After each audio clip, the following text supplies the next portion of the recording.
Okay, good evening, I would say. You most probably only going to watch it in the morning, but I promised that I would go quickly through the activities and make a video. I got home much later than what I expected, and then it was dinner and some other things came up, but I promised that I would make this video, so here it goes. You were asked to create a form, and I can understand that the first one of the two were actually a little bit confusing because it says you have to practice what you've just learned, but it does not really apply to the casting or the conversion of data types, but rather it takes you through declaring of variables and then initializing them, writing values, assigning values to these variables, and then use those to display those values in components.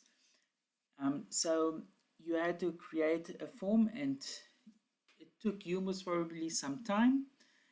For me, it actually didn't take so much time, or doesn't take so much time. I haven't done it yet.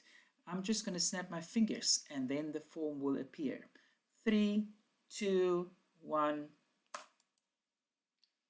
and there we go. Amazing. We have a form. So let's not waste any time. I'm going to code, I will show you to code one button because it will basically be the same for the other buttons. So I'm going to double click on here and I'm going to zoom in so that you can see this a little bit more. So this is basically some revision. We have a keyword called var and we have our variables.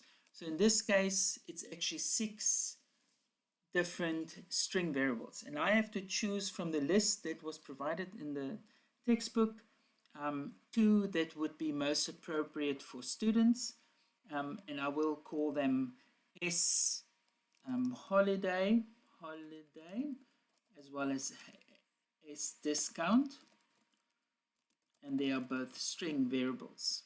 All right, now I have to initialize them, or I have to assign values to them. So S holiday will have the value or the sentence.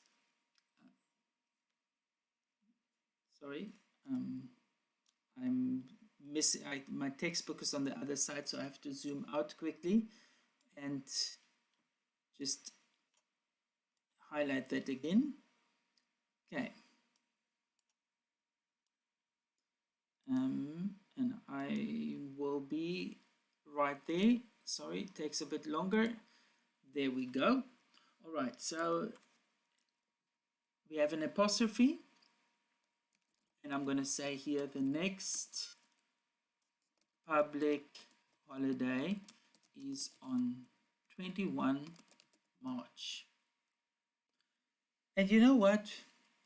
I can snap my fingers again and just type all of that. How amazing is that? Right, but my variables are now a different name because I did this activity a little bit earlier and I just copied it. So we have S public holiday here and S discount over there. Okay, so what we write our text into the variable, just remember we need, I'm going to zoom in again, we have to use inverted commas because it's string, and then we're going to use the variable to write into the caption of the label. And we do the same for the other buttons. So for teacher, I would now, declare